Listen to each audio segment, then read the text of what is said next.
been like super like stuffed up, allergies my whole life. I have hypoallergenic pillowcases and sheets. I just got an air purifier. Like I'm on that nerd shit. Right. So like I kind of want that surgery to like make myself be able to not sound like this all the time. Nasally, dude. Do you have a problem with? I didn't realize that. I didn't know that about you. I feel like you can like notice it more on recordings. Well, you probably notice it more. That's true. We're more hypercritical of ourselves, so yeah, that's definitely facts. Because I think like one thing you can say about podcasters is they lack their own voice. Yeah, because all I do is I edit my voice so much. You edit your voice? Well, because I edit all my episodes, so it's like I hear my voice so much. Mm-hmm. Like I know I'm really conscious on the way I sound when I speak all the time. That's interesting. Because like if I'm talking and like I know I make someone laugh or I don't make someone laugh, I make a joke and like they don't laugh, I'm like, okay, was it my tone? Was it the way I delivered it? Was it my tone? I'm constantly in my head about how I sound and how I deliver because I'm constantly editing because I know when I go back and edit, sometimes it's really hard for me. I'm like, I go back and I'm like, ugh, I said that, like, and I'll pause it and I'll take like 5 minutes and I'm like, like it is what it is, man. You can't. And I'll play it again. I'm like, fuck, like I really want this. Like, it's like a real constantly self-checking myself when I'm like looking back on what I said. I'm like, I really went that direction with that. Like I went so shallow with it, or like. I don't know, like it's just like something I'm constantly hearing, and so like it's always in my head on a daily life where I'm like worrying about how I deliver things and how I word things and things like that. I don't know. Like at my job, I do like I don't know if I ever told you, but like at my job, I pretty much do like trainings on software to businesses. So like on live, like a live like video, like on Zoom, but we do it on Teams, and like I pretty much do like a demo in front of people, like. Sometimes it's 30 people, sometimes it's like 80 people, and they're all watching me like share my screen, and like I'm giving basically like I give tutorials on like how to use our software. And it's like I kind of feel like a little bit of a YouTuber kind of thing, and like we give them the recordings to watch them like after the fact, and it's like kind of funny because like I literally am like a little bit of like a teacher in a way. Right. And like I never used, like at the beginning I used to really watch my recordings all the time. But like once I started getting into the groove of it, I don't watch my recordings all the time because it literally makes me cringe. Like it's hard for me to watch it myself. Like, because like when I'm giving the trainings, like I do make little jokes here and there, or just like show a little personality once in a while, and it's just awkward. Like I need to get to that comfort where I'm like okay with like watching it, because I do it so much that like I'm just like I don't even watch the videos or recordings because I'm just like okay, they'll see it, they don't know me. Yeah. You know? Like, it doesn't matter. They don't know me. Yeah. But, like, when I watch it myself, I'm just like, oh, my God. It's cringe. But I need to get to that comfort. Like, I don't want to think of myself as cringe, but... Yeah. It's hard not to. It's hard not to. It's, like, it's hard to be authentically yourself all the time. Yeah. It's hard. And that's something, like, we all try to be all the time. And it's hard now, especially because we have so much inspiration to go off of. Yeah. Because a lot of people do what we like to do. Like, for example, like I could look at Joe Rogan, I could look at Andrew Schultz, I could look at Charlamagne the God, I could look at Gary Vee, I could look at all these people that do really well, like, or considered one of the best in the audio industry, and just try to like be them. Yeah. You know, and then, but I feel like in those moments when I'm trying to be them is when I feel most cringe.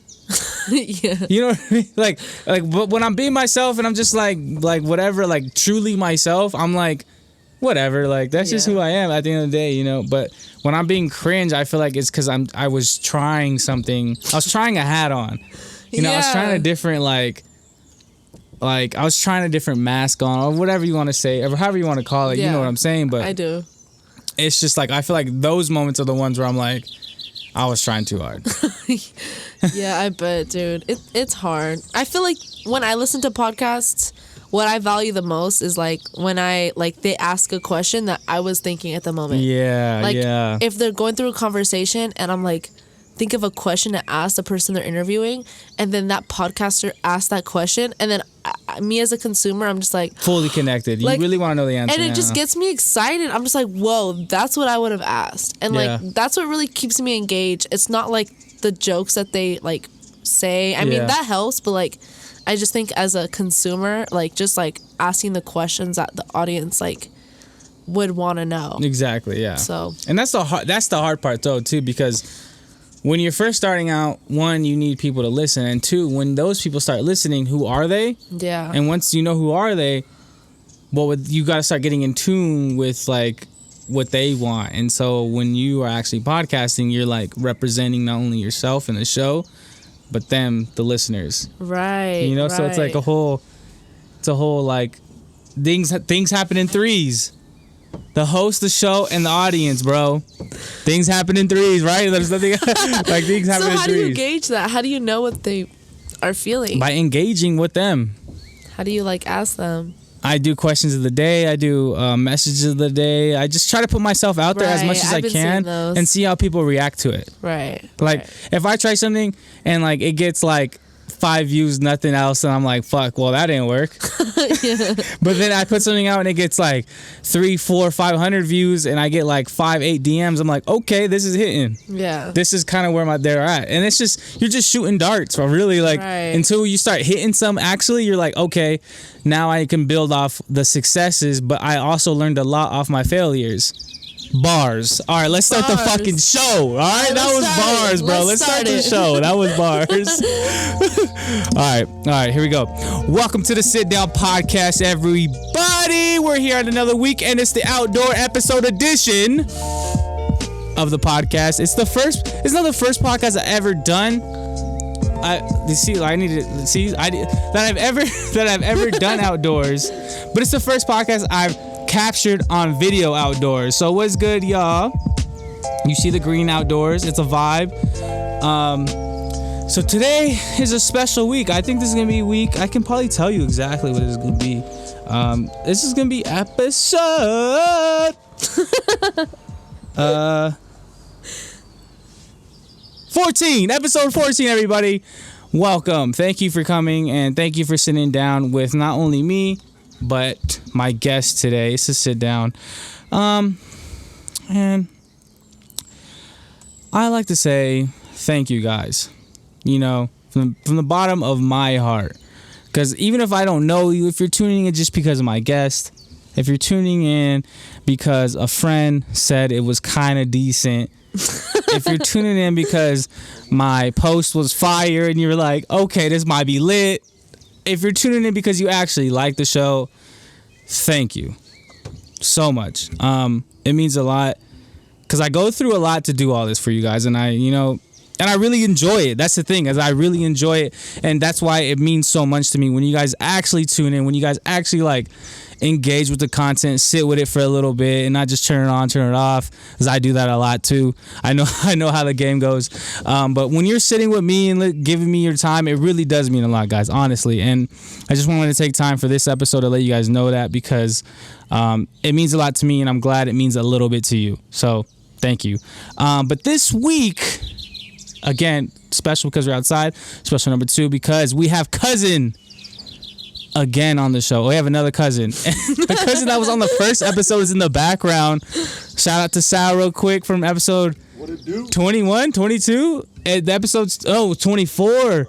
Mind control and systematic racism. We got deep on that one. I know a lot of you guys actually like that one. So you guys will know him in the background. He's going to be our official laugh track. He'll be guiding you guys in the background. He's a real bad critique, so he's gonna be on it. So even you tough listeners will relate to him back there. But without no further ado, my guest this week is my famous cousin. She went viral on LinkedIn one time. Viral on LinkedIn one time. But not only that, she's been in my life for all 24 years. It's kind of crazy when you look back at all the memories, all the laughs, all the fun that we've actually experienced and shared together that only like real families can like experience. It's kind of crazy. And right now we're outdoors because we just had our yearly traditional snow trip. Like that's been happening for 2 years now with me and her. She's been snowboarding for more than that, but together. It's been happening for 2 years now. So, without no further ado, my cousin Nathi, I welcome to you. How you doing? How you feeling? Welcome to the Sit Down podcast. Wow, that was a great introduction. Thank you. I'm excited. I've been watching your podcast, and they're always interesting, and I'm like excited to be here. A little nervous, but I'm like excited because our conversations are always really interesting. Yeah. So I'm excited to see like where it goes. I'm excited too. I mean, I don't know what I kept on the pre-roll interview, but whatever I kept, I know people are gonna be fire, and that's why they're still here. I do have a icebreaker just to kind of start things off. Okay. Because normally I ask like, tell me a little about yourself and all this boring ass shit, you know. But I think I want to start an icebreaker off, and I think that will kind of pop it off about where you're at in life, what's going on a bit, and a little bit about who you are. So my icebreaker is, what new or additional skill do you think you need to progress further in your own life? Like, is there a new skill you think you need to learn? Is there a skill you kind of possess that you think you need to build on? What do you think you just need to kind of improve on when going further into your life now that you're a graduate, now that you're kind of going to move out the house, things like that? So, like, what skill and or ability do you think you need to improve on or gain moving forward? I think the first thing that comes to mind for me is, like, confidence. Like we all know like kind of like what we're good at and like what we want to be good at, right. And like I think for me, like I'm gonna start a new job soon, and it's just like, you know, like when you do interviews, you kind of just like juice yourself up to be like this person. Oh my god, my ear fell out. You juice yourself up to be like this person, like this perfect version of yourself, and like everything you want to be like. And I just think, like, I'm a little, like, nervous to get into this job. I'm like, oh, my God, did I, like, just finesse, like, this job? Yeah. Like, you know? So, like, I just think right now, like, the biggest thing is, like, living up to the expectations that I've, like, set for myself. Right. And just being able to, like, I don't know, like, accomplish those or even exceed those. Because, like, I know I have it in me. I don't know, like, when I'll, like, get there. But, like, you know, in the interviews, you, like, literally, like, put it all out there. You make yourself seem like super great, and like that's all. It's authentic, but at the same time, it's like kind of like who you want to be. Yeah. So it's just like I'm at this point where like I have a couple weeks before I start this new job. I'm at like in this great area right now where I'm like preparing and just trying to relax before I start it. But like I think the biggest thing is just like trying to like land all those points that I was selling myself at, because I was selling myself. Right. So like I think that's the biggest thing for me, because now that I'm done with school, like that's all in the past. Right. Like school's in the past. Like I definitely like I think it's really great if you want to continue your education, and it really depends on what path you're going. School was genuinely like a hard time for me. It was just really stressful, and I feel like I excel more in the workplace rather than like in a classroom. So I'm really excited to see like how I do in the workplace. But yeah, I think the biggest thing for me is just like living up to all the things I've said to the interviewers, to the job, all the hype like I created around myself. Right. You know, and you mentioned like that LinkedIn post, like from that LinkedIn post, it didn't go super viral, but it went more viral than I've ever gotten. Right. It was like a little like 15 minutes of fame for me. What were the stats? Do you remember the stats? You have an idea on the stats. I have an idea, like how many like views and impressions they got. It was like 15,000, 20,000. I don't actually know. I'm just like throwing out numbers. But like likes, it was like 1,700. Okay. Yeah, 1,700 likes. But what really got me was the comments. Like so many people from like this company that I'm going into, like, and even like other companies in the tech industry, like people just like saying like, oh, you're gonna love this job, oh, congratulations, oh wow, that's so great, like you made it, you did it. I'm just like, oh my god, like you just never had that many strangers commenting on like a post. So many people believing in me, people like just like, oh, like I don't know, like it's definitely a weird feeling, but I don't know, I just feel like there's so much hype like around me, like what I'm gonna deliver, and I just think I want to be all those things, and I just a lot of pressure to see if I can really pull it off, you know? Right. Yeah. So that's where I'm at right now, and that's for sure like a thing, you know, like. But I think that's something good though, you know. It's something like people are looking for a certain standard of you, and yes, it's a lot of pressure, but also it's like a good thing to have in your life, you know, because then you won't just like slack around and be like a lazy potato. Definitely. That's the opposite of what I want. You know, and so I think what like me, myself, and everybody else that's listening right now is like, what is this job? What did you get? So in college, I studied computer science, and it was really hard. Ironically, like, well, not ironically, I guess, but like in all my classes, like they're like, you know, not many girls at all. Like even some classes, like there would literally be like 3 of us in a class of 40, all guys. And like computer science classes? Yeah, computer science classes. But like with computer science, it's not just like programming classes. It's also like physics classes and math classes. It's like all that extra stuff. So it's like I really felt discouraged my whole, like a lot of my, like usually like pretty much like the first 3 years I was like really stressed. Like, is this even for me? And you know, college, you spend all this money and it's like all that pressure spending money. Yeah. And it's like, and then like all the guys, it's like made it really intimidating for me. And like personally, like at least for the first 3 years, because it took me 5 to finish. The first 3 years, like I was like never the smartest kid in the class. There was always someone smarter, and I was just like really discouraged. So it's just like to get a job, and my job is going to be a support engineer. What the job does exactly, I'm not too sure. I'm going to learn, but it has engineer in the name, so. So support engineer is the actual title. Yeah, support engineer is the title. Microsoft. For Microsoft. So I'll pretty much be supporting businesses and like when they use our services. So helping them out with the programs that they bought or are using from Microsoft. Yeah, and like it's pretty complicated because Microsoft is a gigantic company and they have so many services, and like some of them are like things that like companies can build their own apps with. So it's like really helping them like use them and help them solve any problems.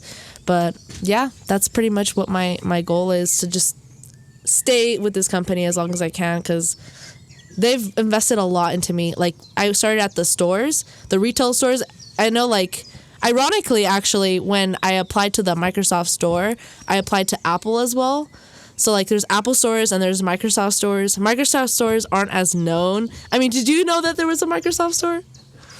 I knew they probably existed, but I've never been to one. Right. So they're much less common, and like when I first... Apple stores are like almost in every mall. Right, and they're more of a... Every decent mall, an Apple store had. Right, and it's like more of a staple. Like you want to buy something, you're going to go to the Apple store and check it out and see what it's like. Yeah. Microsoft stores are not as like popular, and I didn't really know much about it. But like when I was looking for a job, I just wanted to work at a computer store. And I applied to both of them at the same time. But Microsoft hit me up sooner. I got the job. And then, like, once I got the job, Apple hit me up. Hey, do you want to interview? And I was just like, I just got a job. So, like, nice try. But I'm already settled here. So that's how I ended up there. And now I finally got a job at corporate. But it was so, like, it's uncommon, I guess. When I first started at the stores... When I got interviewed, the second interview I had, the boss actually told me, he's like, he saw my resume and that I was a computer science student and that I had like all this other like stuff on there, and he kind of thought like I was trying to get into corporate right away. And he told me on my interview, he said, I think you're a great candidate, but like I don't want to get your hopes up. Like, this is not an easy way to corporate. Like, if you think this is like gonna help you into corporate and provide you a really easy way, it's not. It might give you a little like help or a little advantage, but it's not gonna like guarantee you a spot in corporate. And he told me that on my interview. He sounds like the counselor that all the rappers rap about. And my counselor told me I was gonna be nothing, so so now here I am with a $50 million check. You know what I mean? Like, I love that story. It's funny because like it does sound like that. You a tech rapper, tech trap. But it's like I feel like he was genuinely looking out for me. Like because like. He's been he's still my manager right now. The business. Right, and like he's always been like brutally honest. Right. And I've always respected him, and like he's probably never seen it himself though. That's probably a thing too. And like I respected him when he told me. I was like, dude, I totally get it. Like, thank you for telling me. Like, I get it. Like, just like at the Apple store. Like, you think you work at Apple, you think you're going to corporate. Like, this girl's a computer science major. Like, is she trying to be a software engineer for Apple? Like, it's kind of like... You can see how your resume and how you, on paper you put off, like, you trying to pathway that way. Right. And he was just trying to, like, set the expectation for me. That makes sense. So... it's funny because I still kind of like mess with him. Like, hey, remember you told me that? Hey, that's a flex though. That's a dope flex that you can say though. But he's a cool guy, and it is pretty complicated to get there. But so tell me about the process. Like, so you applied, and what happened next? Like, what happened? What happens behind the scenes of Microsoft? This is a good like look behind the curtain, because I know like myself and probably a lot of people like have no idea how Apple functions as a business, how Microsoft actually functions as a business as far as hiring people. Yeah. So what does that look like, and how kind of tell me how it went from you submitted the application and then what happened? Well, what I can say is that like companies like Apple and Microsoft, and I'm sure other tech companies, like when they have like retail like stores, they try to give like a little bit of opportunity to those employees there. So they have some programs. I got in through a college program that like pretty much brings in newly graduates, whether you just graduated from your undergrad or your master's or your PhD, and you apply to this program for graduates, and then they try to like put you in corporate positions and like really walk you through and like help you transition to the corporate world. So I got in through a program like that, and they give you a real job, but like you're surrounded by like a cohort of like people to help you get to that place you want to be, and like other graduates in the same like boat as you. So like I'm sure Apple has something like that too, because I've seen on LinkedIn that other people have gotten jobs with Apple in a similar program. So I think just those college programs are really key. I know Google has some, like other tech, I mean, if you're into tech, like all the tech companies have something like that. And if you're a college graduate and like you stand out, I stood out with Microsoft because obviously I've been working at the store for it's been like 2.5 years before I got the job, and I've done a lot of different like jobs at the store and remotely. So I think just getting in a college program helped me. I don't know if I would have applied to that job without working at Microsoft that I would have got it. Right. Or if I would have applied to the job directly without getting into that program, I don't know if I would have got it. Yeah. So it's really just like a lot of things. It's a lot of different moving parts. There's no easy way to do it. It depends, like, the impact you have at your job and like how well you can sell yourself, how well you can, how well your history shows of yourself. So I applied. It was actually like, maybe it took like 3 months. There was like one interview and there was like a series of other interviews. What are some questions they ask you while on this process? Since I was going into a more of a tech role, they just ask you questions like, problem solving and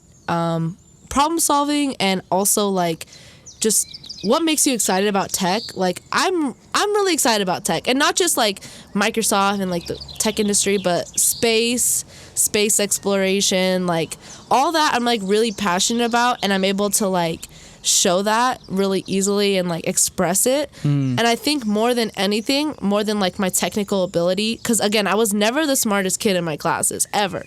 I don't think I ever was. No, never. I was never the smartest kid in the class, but I do have a genuine interest for tech, and I think that's what really got me the job, is showing them how excited I was about it and just how ready I was to start. So let me ask you this. What is like the importance of tech, and like how do you like view the relationship between people and tech? So like why is it so important to us, and how do you view the relationship between humans and technology? That's a great question, because there's so many answers to this. Right, yeah. Because exactly. there's like, there's the tech that I work with is like business solutions, like the tech that businesses use for their daily processes and like optimizing their workflows. So that's really where I'm at. I'm in the business tech of it. Okay. But your question like can touch on a lot of things. It can touch on artificial intelligence, right, and social media, retention, all of that. And I'm interested. There's so much. There's like it's a huge there's a lot to talk about, a lot to like unpack. But I guess like the thing I want to say about it is that like tech is gonna continue advancing. It's not gonna stop. And there's a lot of fear around it. There's a lot of like... Where do you think that fear comes from? It comes from sheer facts. Like, just from facts? Yeah, there's a lot of evidence, and there's a lot of reason for people to be nervous and apprehensive about it. I mean, we all seen The Social Dilemma. Have right? you've been nervous about it yourself then? Yeah, I mean, I've been aware about it for a while now. I've been like studying it, like how, you know, like a lot of the biggest tech companies, like the leaders there, they all take classes on like how to like keep people engaged, the psychology of the mind. It's like much deeper than like tech. It's like psychology, how to keep you engaged. It's like, it's pretty intense, but I don't know, like I'm pretty interested in it because of like the opportunity it gives, like the bigger picture. But there is a lot of like, I don't know, like negative things, that outcomes that could come from it. And I just think that instead of like being so scared of it, we should just try to like involve yourself into it and try to make it better instead of like being scared of it, because tech is not going to stop. It will not stop. Right. So instead of being scared of it, if you're interested in it, like get involved, see what impact you can make. But I don't know, there's so much. Like we can talk about social medias in particular. We can talk about AI. We can talk about space. We can talk about cars. Yeah. There's like a lot. So do you feel like psychology and media kind of go hand in hand? Yeah. Is it kind of like a weird thing that's kind of... I feel like being a psychology major at heart and finding media is kind of like... I found media on accident. Right. I had no intentions of really knowing anything about media up until when I showed up at my college. They told me they had communications, and that communications turned out to be media communications. And so that's what I got my degree in, because when I actually walked into classes, I was like, whoa. Like, I up until that point, I never looked at like my phone, the internet, social networking. I never looked at those things as powerful tools, as things you can create businesses on. But I always have trouble saying the word businesses. businesses. But anyways, like I never saw those things as that vital, you know? Like I just saw them as things like social networks and things we do on our spare time, right? But up until like I actually walked in a classroom that was talking about it, I was like, whoa. You know, and I found it on accident because I thought it was just a communications class. It was going to teach me how to like speak properly. Because my whole theory was like, if you have a psychology degree, you should learn how to talk. Yeah, definitely. You know, and so that's why I did it. But next thing you know, it taught me about media communications. And then my senior year, it was crazy because my senior year, my classes of my senior year of media communications and my senior year of psychology were like so in line. It was pretty insane. Like it was like I learned something about psychology, and then when I learned about it in media communications, I was like, oh my god, that connects. Like literally, like media can create these things in your brain, and can create like syndromes, can create disorders, can create positive things too. But like it create all these things in your brain that by definition like thoroughly connects with like with like media. And it's I never even saw that until like my senior year. I was just like, whoa. You know, and but what's crazy about that was like I wasn't like the smartest person in either psychology or media communications, but what I was the most creative. Right. Because in my psychology classes I would promote media stuff of how it related and all this stuff. So like I always brought something like completely different than what people were thinking about, because psychology majors want to be psychologists, they want to be counselors, they want to be like teachers, maybe they want to be these stuff.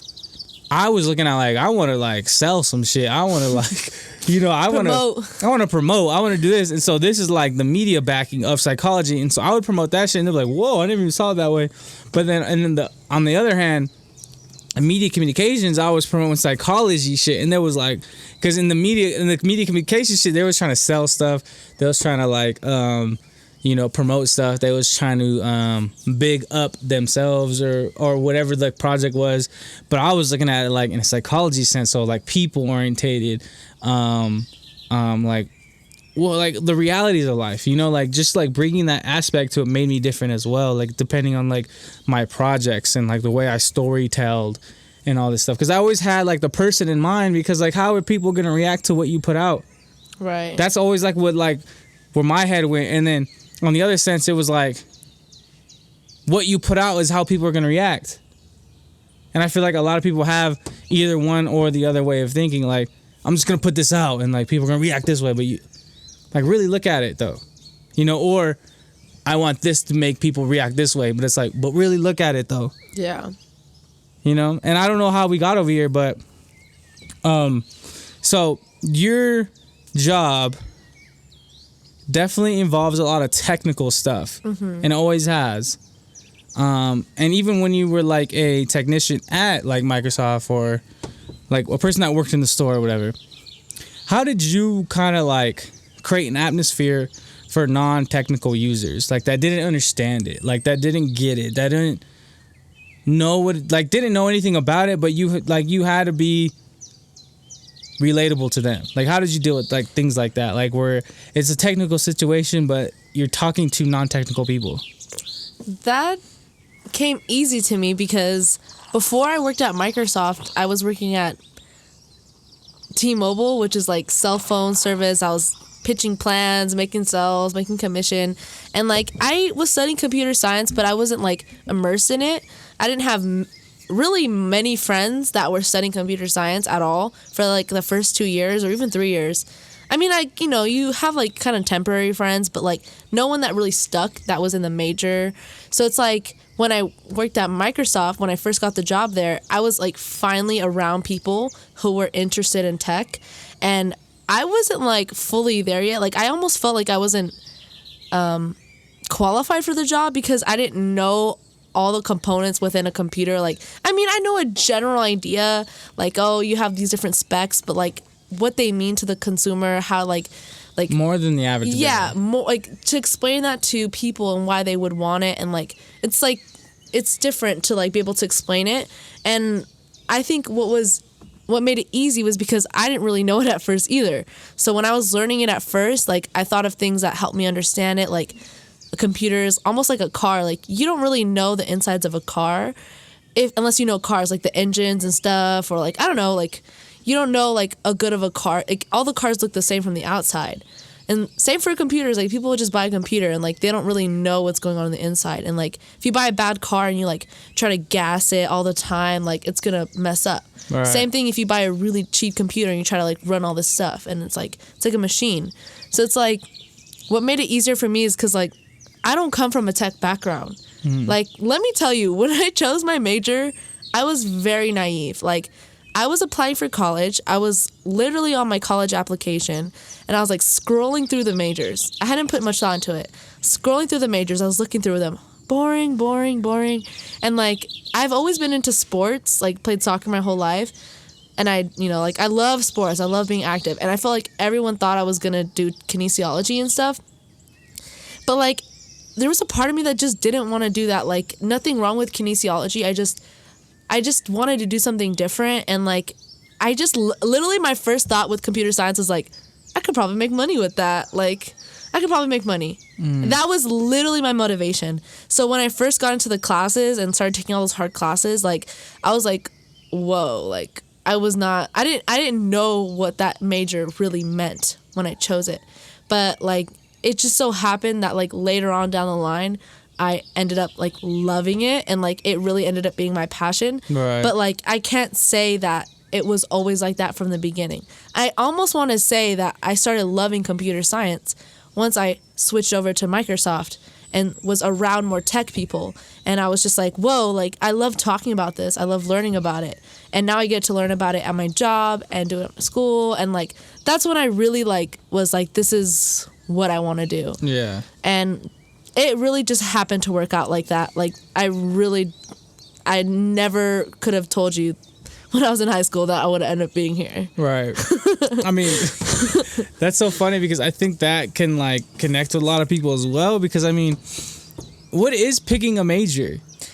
It's a lot of fucking pressure. Like, it is. Because it's funny because the way you thought about it, like, I feel like I can make money with this, right? Yeah. In my head, honestly, like, making money never came to my head until about senior year. Right. Like, I never even thought about college. Of college. Oh wow. Okay. I never even thought, because in my head, I was just like, you know what? I'm gonna be a high school counselor. Mm-hmm. That's when I'm gonna get my psychology degree. I'm doing it. Mm-hmm. And then I found a level of media communications. Like, oh fuck, like I love this shit. And then so I spent my whole junior year of like, I'm just gonna learn as much as I can about media communications because I love this shit. And I wrote papers. You know, I got accepted to conferences to go speak about what I thought. Like, you know, like everything was just going so good. I never thought about like, how am I gonna make money after this? Because it's just everything was going so good. And then my senior year comes and I'm like, okay, like, but what am I gonna do though? Because I was torn because like after that whole like you can say like honeymoon phase of media communications was over, and it was like, okay, senior year's here. What am I gonna do? Am I gonna be a high school counselor, mm-hmm. or am I gonna pursue media, which I've had this whole like past year of like full on head over heels love for, and it was just like really I was torn the entire year of like I don't know, you know what I mean? Because like one, business side of media communications I never learned, so that was something I kind of was lacking in. Was one, how hard it is to get in media. Two, how hard it is to make money in media. You know what I mean? Three, the competition. Like, it was just so much I didn't know about it because I was just like I was just so early into learning all about it. And psychology, it was just kind of like, it just wasn't like, I loved it, but at the same time, it wasn't like exciting to me though. Right. Like if I did something in psychology, I probably would like it, yes, but I would eventually get bored of it. You know, I knew like if I went like the road I set out to be and I was just high school counselor and stuff, yes, I would love it and I'd probably be happy and all that stuff. But like there would definitely be a part of me that wouldn't be 100% excited about it. You know, because it just there's no. I feel like the ceiling of a high school counselor is very low. You know, I just don't see a high ceiling for it. And I've always been a person that shoots for high ceilings. And it's just like, I feel like I would hit that ceiling of a high school counselor very quick. Right. You know, and it was just like, it was always a torn issue for me. And then by the time I got out of college, it's just, I had no idea. Like, I was more confused than I was when I went in. And the only difference was now I had a degree. And that just added more pressure. Added way more pressure because now I have fucking loans on the way. I gotta worry about getting out the fucking house. I gotta worry about all this other shit. And it's like the last thing on my mind is making a career out of myself because I gotta stand on my own 2 feet first. Yeah, they really get you with the loans. They feed. How'd you come out of college with that? With the loans? Yeah. I actually took the most loans out my freshman year when I like moved out, wanted to like live a little bit more free. And I did take, you know, I was so naive when I first came out to college. I was very, very naive. Like, just took out a lot of loans, just live life, and like not even really sure about I just chose a random major. I was just going with the flow. And like, I really didn't, something knocked some sense into me probably like 2.5 years in, like 2 years probably in. Mm-hmm. And I was like, whoa, like I really took this many loans out already. And I'm still barely like this way into the major.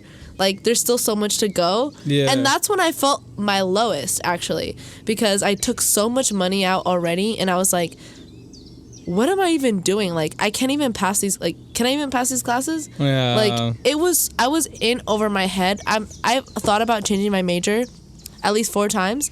I went to a counselor once. I filled out the form. I was ready to change my major. And I was looking at all the other majors, like, what can I change to that won't give me anxiety like this?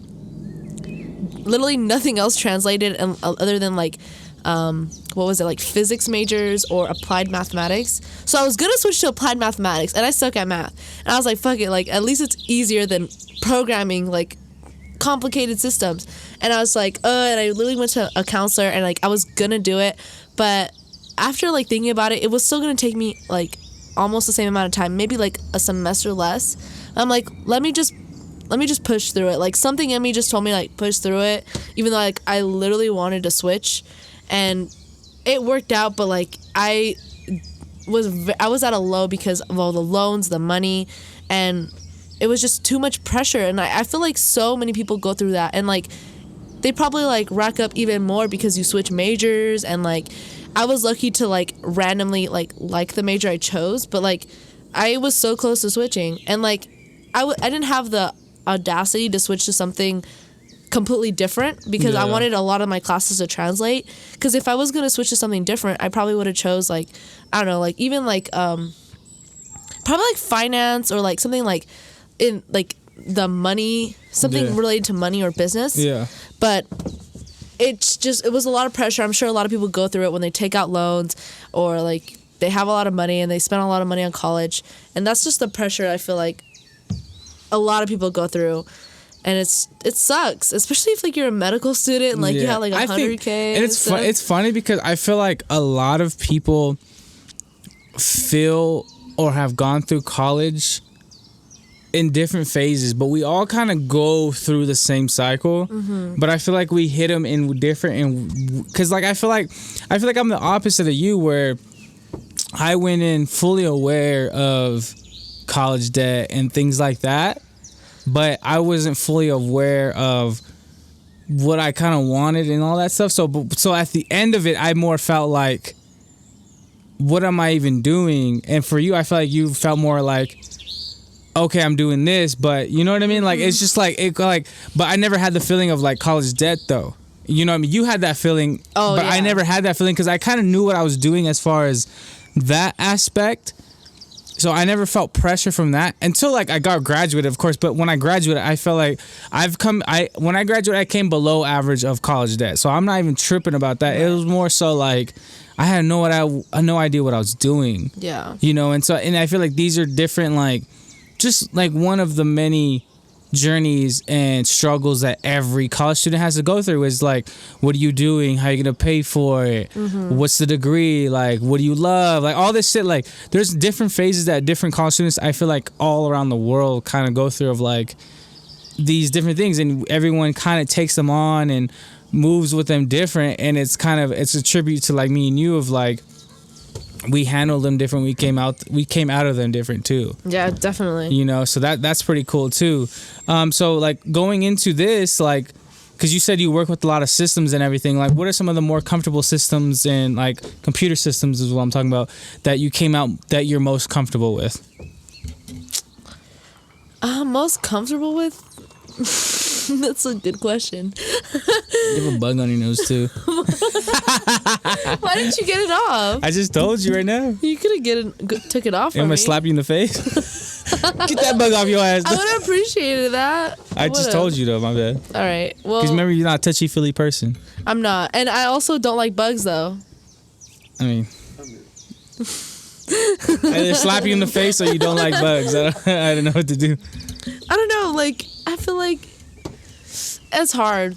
It's hard because during college, like they taught me so many things, but like I don't know that I will use them in my job. I mean, I think the way that I like learn to problem solve, I'll use in my job, but like I just think colleges need to do better at like preparing people for the actual job rather than like just doing things like by the book or what they think. Maybe that's just like in tech, because like tech is always changing, and like when they teach you in my degree at my school, like I feel like it was really good, but like it's not like modern. Like there's so many newer technologies, right, and especially that I'm gonna be using. So I learned a lot in school, but what I'm gonna be doing in my job is gonna be different. So it's hard. I feel like computer science in general could have been like dealt with better in college. I feel like they could be teaching it better. I feel like it's a little bit outdated, but you could be going to a school that's like has a lot better program, and that does depend on the school. Right. Yeah. So that's kind of like my thoughts on that. Okay.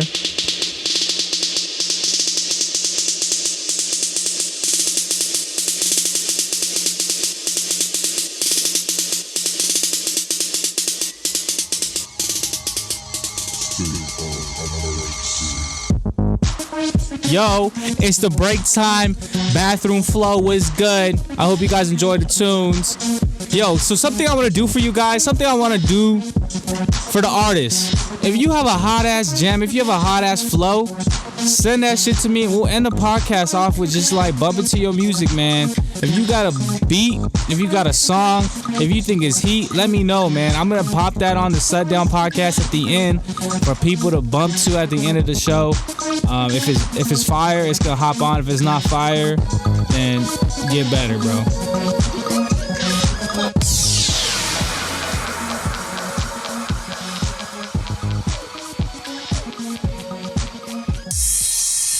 Hey, if you don't got bars, don't come through, bro. The Sit Down podcast is most reliable for dope artists, cool ass people, and chill vibes. So if you ain't one of those three, get the fuck out the room, please. Hey, but the people that are dope definitely listen to this podcast. People that are hot definitely listen to this podcast. Definitely people that ain't got nobody else and just want a homie to listen to, man. That's me, aka OMG. What's good? You know I'll be your friend. I'm your friend of your friend, so what's good? You know you listen to deep house, R&B, rap, all that. What's good?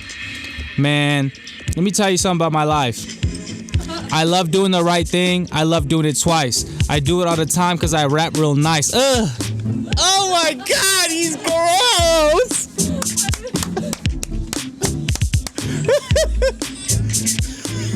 Oh, that's nasty, huh?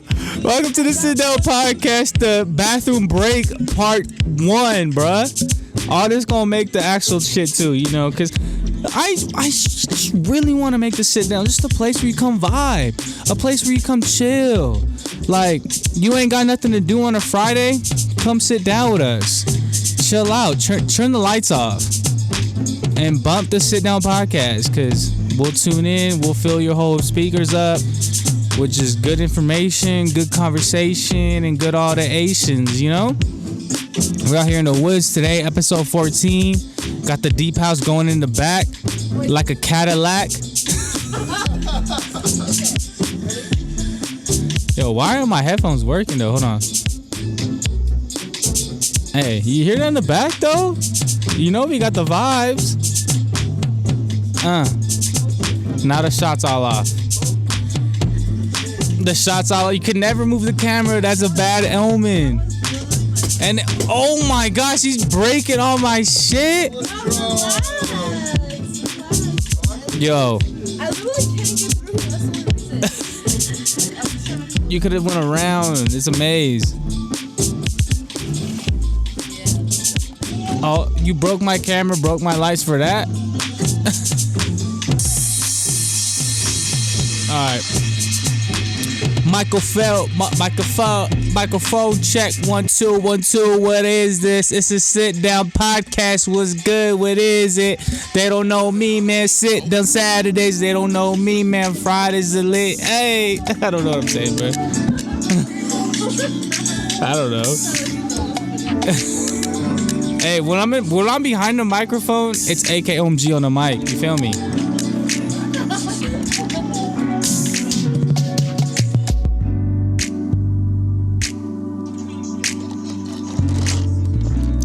That sounds like a meme though, low case. How does he hear us?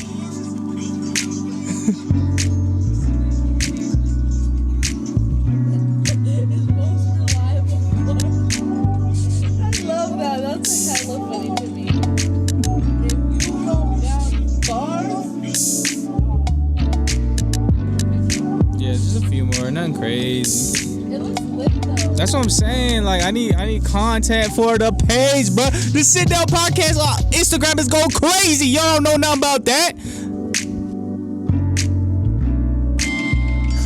The Sit Down podcast is most reliable for.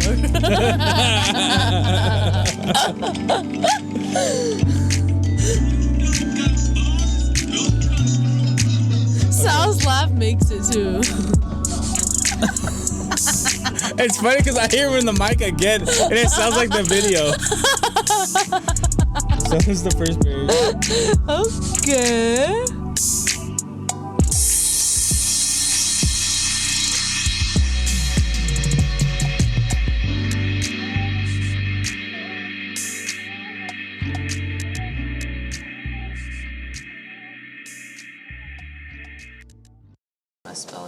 Good? Alright, here we go. You ready?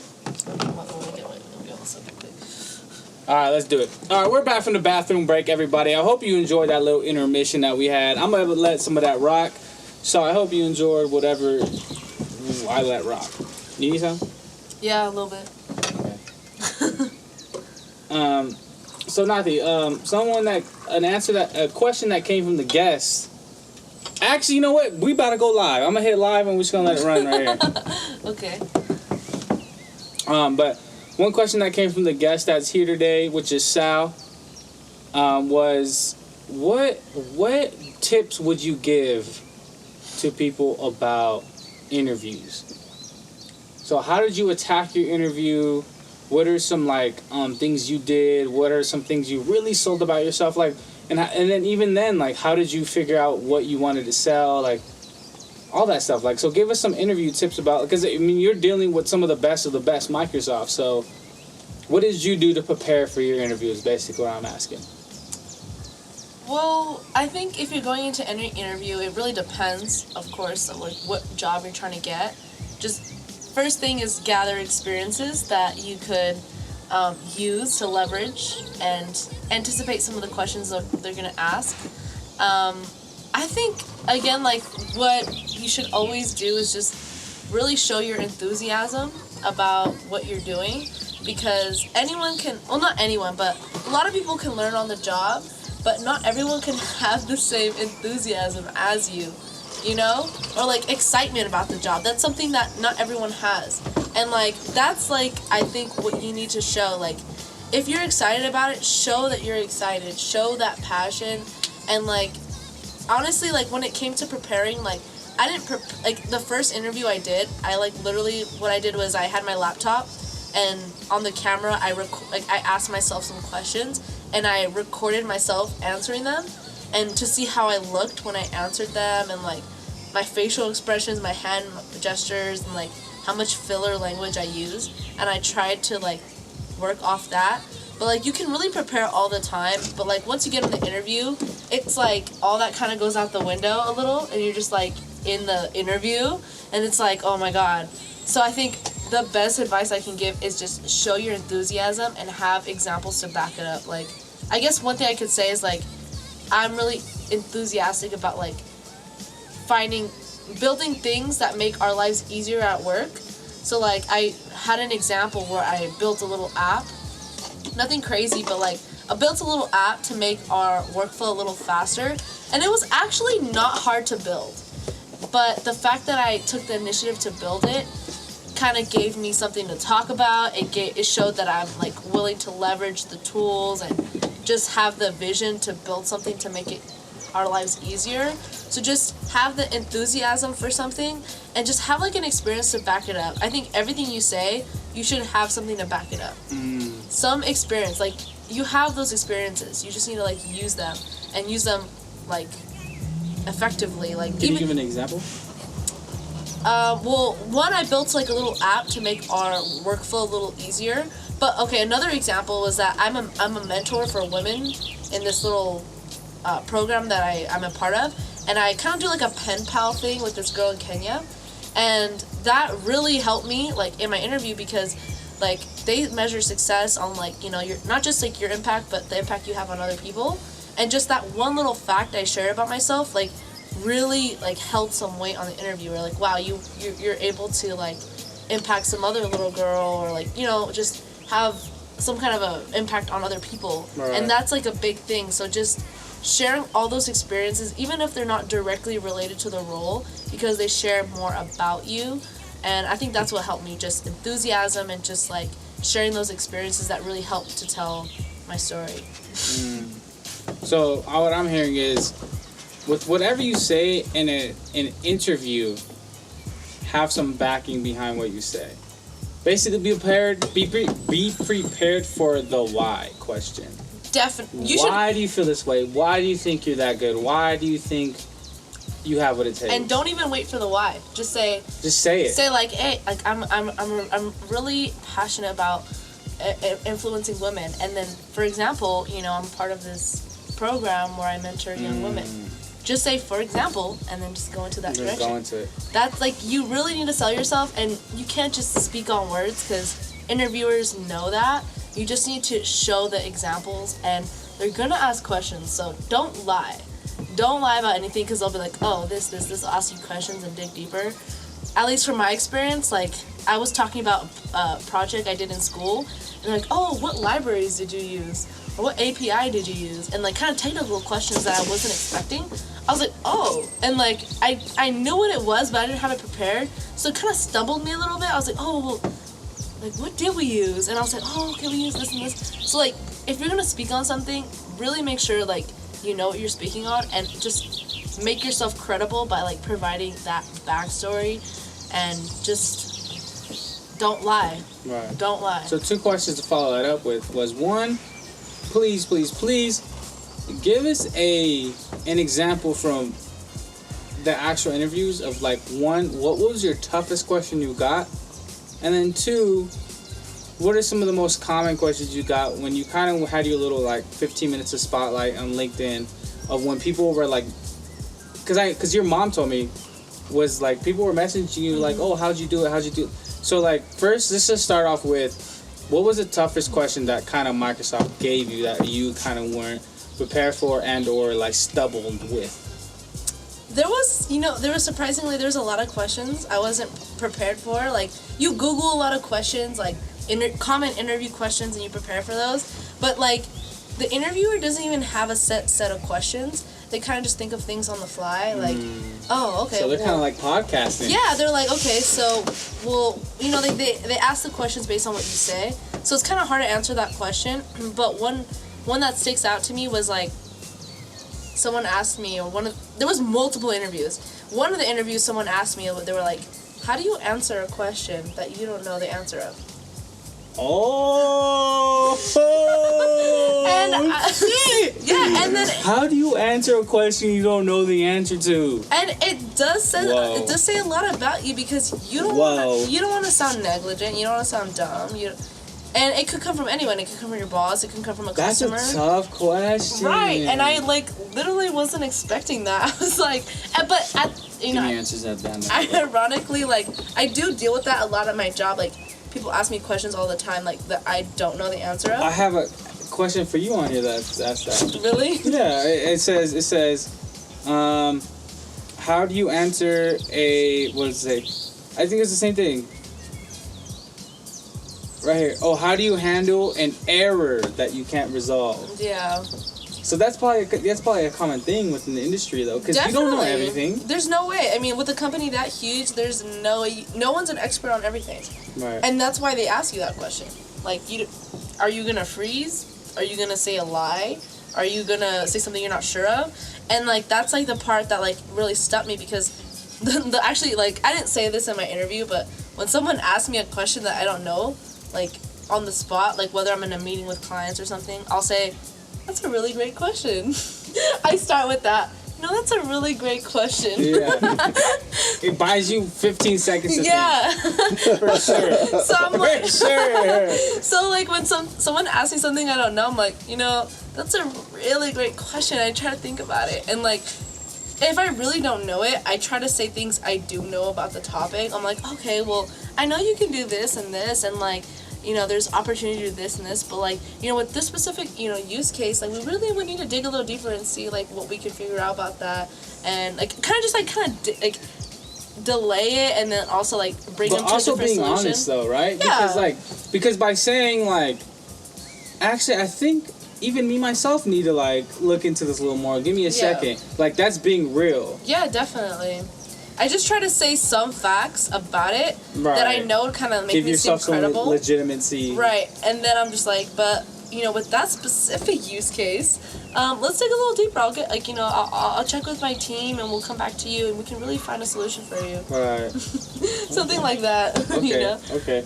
But, so leading to the second part of my question was, what are some of the more common questions I said that twice, but what are some of the, third times now, what are some of the fourth times, all right, I'm done. What are some of the more common questions that you got from, like, your DMs or even your comments about interviews and or how you handled your situation with Microsoft? it was really tough because I was getting a lot of DMs of people saying like, oh, I've been a support engineer for this other company for 5 years, or I just got my master's in computer science, and it's like, whoa, these people are way more qualified than me. Like, why are they asking me for help? Like, that's what was really concerning to me, or like really just like, not concerning, but like, I don't know what to tell them. Because at the end of the day, like, it's not just luck, because you put yourself in situations for yourself to succeed. Like, I was really trying to like put myself out there, and that's why like, you know, things happen. But like, it's kind of just like, I don't want to say luck, because it's more than luck, but it is a little bit of luck. I don't know. I feel like it is. Everything's a little bit of luck, you know, but you need to try and put yourself out there, like, kind of manifesting kind of thing. So it's like, I didn't know how to help these people that were clearly more qualified than I was. Some people were like masters and like, hey, like, I've been in the industry for 5 years and I've been applying to this company for this many times. Like, what did you do? And like me, I didn't know if I could like message all these people back, and like, I just didn't know what to do or how to like help all these people, because at the end of the day, like, it really is just yourself. Like, I can honestly say I was myself, and like, I didn't know what to say. I guess the biggest question I got was like, what did you do differently? And, or just like, yeah, like, what did you do differently? Like, what experience did you do? And I mean, if you're trying to get in a tech company, like, I guess one thing I could say is like, try to like get the certifications for that company. You're trying to go to Google, there's a bunch of Google certifications. You have to pay some amount for the test, so you got to study and stuff. I did the ones for Microsoft. I got a couple certifications before I applied. So certifications in the company show definitely interest, but it's really just like, do you like this? Do you like tech? Are you interested in tech? And all I know is the tech. I'm trying to get in a different like career, like, I'm not too sure, but like, if you're interested in tech, any kind of tech, then I feel like that'll shine through, because people in the tech industry want people who are excited about it, right, and can see the vision about it, and can like, I don't know, like, show that to the consumers, you know, like, be like the face, not the face, but like everyone, if you work for a company, you're a little bit of the face of it a little bit. So just, can you show that passion? Are you excited about it? Yeah. Can you learn? Are you teachable? I guess one other thing I can add was like, in my job, I always ask for criticism, or I always ask for feedback, even from my clients, like the people I help, like when I do training for them, I'm like, what did you like? What didn't you like? And if and some people tell me what they didn't like. They'll be like, oh, like, it's a little hard to follow. Can you make it a little easier? And then I'm like, okay, I make it easier. Oh, it's a little too slow. Can you make it faster? It's like, you can't be perfect for everybody, but are you able to take that feedback? I think that's the biggest thing. So, I guess that's what I could say about that. And that's very important, because I mean, even me, I'm no Microsoft. I'm the Sitdown podcast and AKOMG. But like, for me to do this like at a high productive level, like, I'm gonna need a team eventually. Like, I need a cameraman. I need someone else to like visualize this. I need help, right? I need at least like, these things come up. Like, it's hard of like, even now, like, a lot of people on the video, you're gonna miss out on a lot of things in the audio because I forgot to hit record. So if you're listening right now, you missed a lot. You missed a lot because I forgot to hit record. But these are things like, it's hard because hosting a show, like being interesting, asking the questions, running the video, running the audio, running a live, running all these things is just like, that's like 5 things, like, you know what I mean? And it's just like, and these are things where it's like, but where like, where it comes down to you, where it's like, where here you said, because if I was the head of Microsoft, one of the number one things I would look for was, are you excited about what it is you're doing? Because that's really what it comes down to. Because if I found someone that was super excited about what I'm doing and how I'm running my shit currently and just wants to help me in any way possible, I'm gonna roll with that guy rather than the guy that just feels like he knows everything, wants to do this, wants to do that, and he feels like he can kind of help me. Nah, I don't want you, bro, because you feel like you're already better than me. I want somebody that is just excited about what I'm doing, about my vision, about everything I'm running with, because I know if I tell that guy, hey man, can you record me eating this pancake? I don't know. I'm just giving an example. If you can record me eating this pancake, because I know I just had a question of the day regarding pancakes versus waffles, and I voted waffles, but now I'm eating a pancake, so it would be some shit. You know what I mean? But like, you're not, but someone that's not excited about it, someone that's just like have this entire idea of, rather than yours, like you're not gonna want them because they're gonna already be like fighting you. Yeah, definitely. On shit you're doing. Yeah, that's definitely it. Show that you're excited and teachable, and then it'll work out for you eventually. I hope. Okay, so my next question is, what are some things that you see in tech that you find important that a lot of people don't see in tech that don't find important? Like what? Like, cause obviously you are a hierarchy of people that love tech, cause you work for a company that is tech. Mm-hmm. So what are some things you kind of find yourself like maybe more appreciating? Maybe whatever it is, just like, what do you think are your advantages of seeing the tech the way you do versus somebody that kind of is nonchalant about it?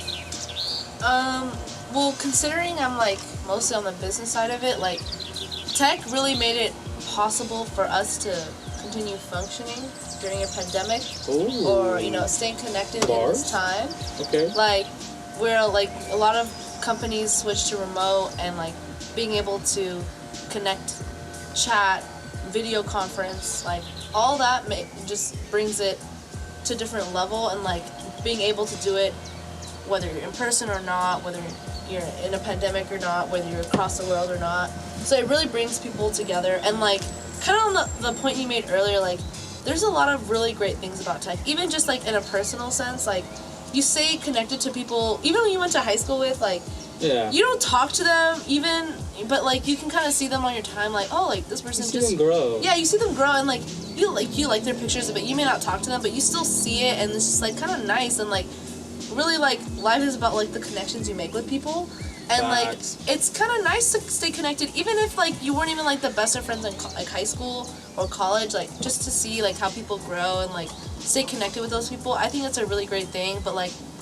and like too much of anything is bad, like too much of social media is bad, too much of anything, too much of soda is bad, too much of alcohol is bad. Yeah. So it's just like, it's kind of hard, because like personally, like I feel like it's really, social media or tech is like really detrimental in your early ages, like when you're a kid and you're learning how to talk. A lot of kids can't talk right because of they're on the tablets and stuff, and they're texting all the time, or like watching videos, they're not talking that much. Abbreviating. Yeah, or just like, things, everything, yeah. Things like that, or like people don't have social skills, or like middle schoolers, high schoolers are like going through a lot of shit, and like you can kind of tell from the generation to generation how like it deteriorates. It's just having an impact for sure, and it's just I really think it's like too much, because there's only so much the social platforms can do. They're a business, like the ads and all that stuff. Like it's just it's a business. You need to it's a business. Like it's free for you. You can watch The Social Dilemma to see if you're not sure what really going down. But we all feel it. Like you search something on Google, you see an ad on it on Instagram, But you just kind of like, technology's gonna keep going. Like my opinion on it is like, you just need to enjoy things in moderation. Just put the phone down for a bit. Like use it, connect with people, and put it down. Yeah. And then I it's not as simple as that for everyone, especially in a pandemic, and it's hard because we're all home all the time. But like, too much of anything is really bad, and like, you can't put the whole blame on the platforms, because it's a business, and it's hard, especially when you have business interests. They probably have like ties in the government and shit, like so much complicated things that I will never really know. Just yet. I'll get the inside scoop one day. We'll hear season 5 when she's really deep in this motherfucker. Like she's working with fucking 2050 president. And the Sitdown will be as big as Joe Rogan. Like, we good. I have no insight right now, but like, I just think like everything in moderation. Just it's hard. It's hard. Yeah. There's really no solution, because again, it's businesses. You're using these apps for free. They have to gain something, and they're getting more intelligent about it, and it's really complicated. So there's really no solution. But I think the thing that I remember is just like, it's not going to stop. It won't stop. No matter how much you hate technology, or like how much you hate all the ads and all the stuff, it's not going to stop. So like, you can either take precautions to like if you want to have some privacy, like, there's precautions you can take. Yeah.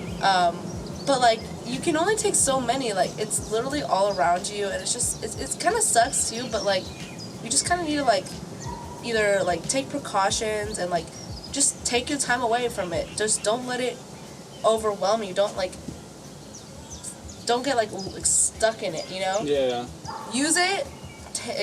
Use what's fun about it. Use all the great things about it, and then just put it away. Try to, like, put it away and just live your life. It can brainwash you, right? Definitely, and that's a whole nother topic. Like, brainwash you, not just in politics, but just, like, in everything. It really can brainwash you because the algorithms learn you. They learn what you like. They could try to sway you. Yeah. It's really complicated. It really is, and that's why, like, no matter if you believe something, you just need to take everything with a grain of salt, because a lot of the media, most of the media is, like, censored in some way, and it's just complicated. That's why you just can't get too involved with it. Just live in your own life, in your own bubble. Let's talk about this then. Is the American flag racist? It's in the back right here. If you look to my right, you see it in the back. Do you find that racist? Do you find that uncomfortable? So that's interesting because because it's a talk that's happening right now. It's a talk that is definitely happening, and I feel like if that talk is happening, it needs to happen on the Sitdown podcast. I love this talk. Like, so, is it racist? So when my parents got this cabin, that flag came with it. You know, it was with the cabin, and, like, I actually didn't notice it for, like, the first 4 years we had it. Like, I saw it was cool. Like, I didn't notice it. But, like, I guess, like, earlier this year when things started getting bad, like, like, early 2020 when things started getting bad, the pandemic hit, like, we would be chilling out here, and I'm like, can we take that flag down? Like, that's a little, like, I just didn't like it, because on Twitter and stuff, like, you see people, like, oh, if you have a flag, that house is racist. And even when I, like, walk my dog and I see houses with the American flag, I'm just like, that person's low-key, I don't know, like, it kind of brainwashed me to think, like, that person low-key racist. I don't know, like... It just happened, though? Like, naturally, or through the culmination of social media and all that stuff? It's definitely social media. Like, I've personally seen it on Twitter multiple times. Like, if I see a house with the American flag, that person's probably racist. And, like, it got me to think that that is true. And, like, when I would be chilling out here, I was like, Mom, like, is it okay if we take down the flag? Like, I don't really like it right there. Like, I'm not really a patriot right now, you know. I don't really like what's going on. I don't like the leadership. And then she, like, literally kind of said it to me straight. She was all like, well, that's what you think. Like, that's your opinion on it. I don't see it that way. You know, my parents, like, they don't like the current president. Like, they don't like that. Right. They don't like Trump, you know. I have a Trump topic coming up, so be prepared, but okay. I hear you. They don't like Trump and stuff, and, like, you know, he's, like, all that, and, like, I was like, yeah, let's take down the flag. Like, I thought that they were gonna agree with me, but they're like, no, like, that's what I do not associate with the flag. I don't associate him with the flag. Like, you know, like, we came to this country for a better life, all this stuff, like, it's given us a great life. Look, we have a cabin, we have a great life, and, like, that wouldn't have been possible if we weren't in this country. Right. And to them, since they're immigrants and, like, well, not my mom, but my dad's an immigrant, and they built this life in this country that they think gave them this life, they don't associate Trump with this flag. And she literally told me that, and, like, the flag came with the house. I mean, if you want to take it down for a bit, you can take it down. I'm not gonna be mad, but we can keep it there. Like, it's not a big deal. Like, and also, it's kind of a thing for the cabins around here. They all have, like, American flag, so it's like, I guess that's another reason why, like, because this came with it. Oh, yeah, because I right downstairs, it's American flag. Because it's kind of cool in the woods and stuff. So it's just like, I was just like, okay, you're right. You kind of knocked some sense into me. Like, that's me kind of getting brainwashed and associating this one president with the flag and all the America's bad history with the flag. Yeah. But there's a bad history. Of course there's bad history with it. But it's really what it means to you. And to them it means something like a great life. Yeah. They literally risked it all to come here. Yeah. And to them, it means a great life. So that's why I respect it and just keep it there. I'm like, okay, I respect that. Like, I'm trying not to be brainwashed by all the things I see. That doesn't mean, like, in one way or another. I'm just saying, like, I respect the flag. I see it from your way. And I kind of get it a little bit more now. Yeah. Because at first I was like, let's take this down. It would literally annoy me. Like, I'm like, like, every time I would take a picture, like, for Snap or Instagram, like, I would always get it from, like, not the flag. Because it would annoy me. Like, I don't want to show that right now. And I mean, like, I just didn't want to. And I just, like, I can see why it means different things to people. I can understand why people are annoyed by it or mad at it. I completely understand. But I also understand why people like it and, like, embrace it. So at this point, like, if I get a house, I'm not going to put an American flag. But if I visit a house that has an American flag, I'm not going to, like, be like, bro, take that down. Like, you know, that's kind of where I stand with it at the moment. I get that. Because I definitely